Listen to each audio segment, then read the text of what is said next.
ಸ್ನೇಹಿತರೆ, ವಾಟ್ಸಪ್ ಗ್ರೂಪ್ನಲ್ಲಿ ನಾವು ಯಾವ ರೀತಿ ಡಿಸ್ಅಪಿಯರಿಂಗ್ ಮೆಸೇಜಸ್ ಫೀಚರ್ನ ಆನ್ ಮಾಡ್ಕೋಬೇಕಂತ ಇವತ್ತು ಚರ್ಚೆ ಮಾಡೋಣ.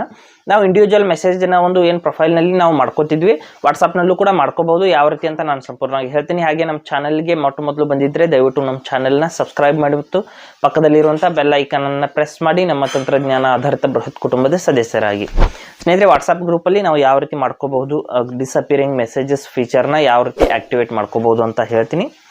ಇಲ್ಲಿ ನೋಡಿ, ನಾನು ವಾಟ್ಸಪ್ನ ಓಪನ್ ಮಾಡ್ತಾ ಇದ್ದೀನಿ. ಮಾಡಿಬಿಟ್ಟು ಅಲ್ಲಿ ಯಾವ ರೀತಿ ನಾವು ಇಲ್ಲೊಂದು ಗ್ರೂಪ್ನ ನಾನು ಕ್ರಿಯೇಟ್ ಮಾಡಿದ್ದೀನಿ, ಡೆಮೋ ಗ್ರೂಪ್ ಅಂತ. ಆ ಒಂದು ಗ್ರೂಪ್ ಮೇಲೆ ಕ್ಲಿಕ್ ಮಾಡಿಬಿಟ್ಟು ಈ ಗ್ರೂಪಲ್ಲಿ ನಾನು ಡಿಸ್ಅಪಿಯರಿಂಗ್ ಮೆಸೇಜಸ್ನ ಆ್ಯಕ್ಟಿವೇಟ್ ಮಾಡ್ತೀನಿ. ಮೊದಲು ಇಲ್ಲಿ ಮೇಲ್ಗಡೆ ಗ್ರೂಪ್ನ ಹೆಸರು ಏನಿರುತ್ತೆ ಅದ್ರ ಮೇಲೆ ನಾವು ಕ್ಲಿಕ್ ಮಾಡ್ಕೋಬೇಕು. ಗ್ರೂಪ್ನ ಕ್ಲಿಕ್ ಮಾಡಿದ ನಂತರದಲ್ಲಿ ಇಲ್ಲಿ ಕೆಳಗಡೆ ಬಂದುಬಿಟ್ಟು ಇಲ್ಲಿದೆ ನೋಡಿ, ಡಿಸ್ಅಪಿಯರಿಂಗ್ ಮೆಸೇಜಸ್ ಅಂತ. ಇದ್ರ ಮೇಲೆ ನಾವು ಕ್ಲಿಕ್ ಮಾಡ್ಕೋಬೇಕು. ಮಾಡಿಬಿಟ್ಟು ಇಲ್ಲಿ ನೋಡ್ಬೋದು, ಇಲ್ಲಿ ಡಿಸ್ಅಪಿಯರಿಂಗ್ ಮೆಸೇಜ್ನ ಟೈಮಿಂಗ್ ಸೆಟ್ ಮಾಡಬೇಕಾಗುತ್ತೆ. 90 ದಿನ ಅಥವಾ 7 ಡೇಸು, 24 ಅವರ್ಸ್ ಅಂತ. ನಾವು ಇಷ್ಟು ಸಮಯದ ನಾವು ಏನು 24 ಅವರ್ಸ್ ಅಂತ ಸೆಟ್ ಮಾಡ್ಬೋದು, 7 ಡೇಸ್ ಅಂತ ಸೆಟ್ ಮಾಡ್ಬೋದು. ನಾವು ಯಾವ ಟೈಮಿಂಗ್ನ ಸೆಟ್ ಮಾಡಿರ್ತೀವಿ ಆ ಟೈಮಿಂಗ್ ನಂತರದಲ್ಲಿ ಅಲ್ಲಿ ಯಾವುದೇ ಮೆಸೇಜ್ ಇರ್ಬೋದು, ಅದು ಆಟೋಮೆಟಿಕ್ಕಾಗಿ ಡಿಲೀಟ್ ಆಗುತ್ತೆ ಅಥವಾ ಡಿಸ್ಅಪಿಯರ್ ಆಗುತ್ತೆ.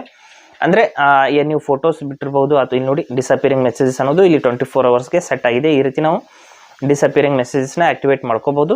ಈ ರೀತಿ ಆಕ್ಟಿವೇಟ್ ಮಾಡೋದ್ರಿಂದ ನೀವು 24 ಅವರ್ಸ್ಗೆ ಆಕ್ಟಿವೇಟ್ ಮಾಡಿದರೆ 24 ಅವರ್ಸ್ ನಂತರದಲ್ಲಿ ಅಲ್ಲಿ ಬಂದಿರುವಂಥ ಮೆಸೇಜಸ್ ಇರ್ಬೋದು, ಅಥವಾ ಫೋಟೋಸ್ ಇರ್ಬೋದು, ವಿಡಿಯೋಸ್ ಇರ್ಬೋದು, ಅವರು ಸೆಂಡ್ ಮಾಡಿದ ಕರೆಕ್ಟಾಗಿ 24 ಅವರ್ಸ್ ಆದ ನಂತರದಲ್ಲಿ ಅದು ಅಲ್ಲಿಂದ ಡಿಸ್ಅಪಿಯರ್ ಆಗುತ್ತೆ ಅಥವಾ ಡಿಲೀಟ್ ಆಗುತ್ತೆ.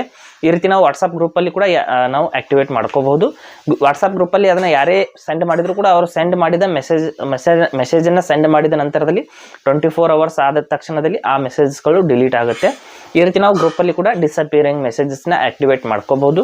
ಹಾಗೆ ಸ್ನೇಹಿತರೆ, ಕೊಟ್ಟಿರೋ ಮಾಹಿತಿ ಸಂಪೂರ್ಣ ಮತ್ತು ನಿರೂಪಣೆ ಮಾಡಿದ ಶೈಲಿ ಉತ್ತಮ ಅಂತ ಅನಿಸಿದ್ರೆ ವಿಡಿಯೋನ ಲೈಕ್ ಮಾಡಿ ಮತ್ತು ನಿಮ್ಮ ಸ್ನೇಹಿತರಿಗೂ ಕೂಡ ಶೇರ್ ಮಾಡಿ. ಅದರ ಬಗ್ಗೆ ಸಮಸ್ಯೆಗಳು, ಡೌಟ್ಗಳಿದ್ರೆ ಕಮೆಂಟಲ್ಲಿ ಅವಶ್ಯವಾಗಿ ತಿಳಿಸಿ. ಮುಂದಿನ ವಿಡಿಯೋದಲ್ಲಿ ಮತ್ತೊಂದು ಹೊಸ ವಿಷಯದೊಂದಿಗೆ ಇದೇ ರೀತಿ ಮುಂದೆ ಬರ್ತೀವಿ. ಎಲ್ಲರಿಗೂ ಟೇಕ್ ಕೇರ್.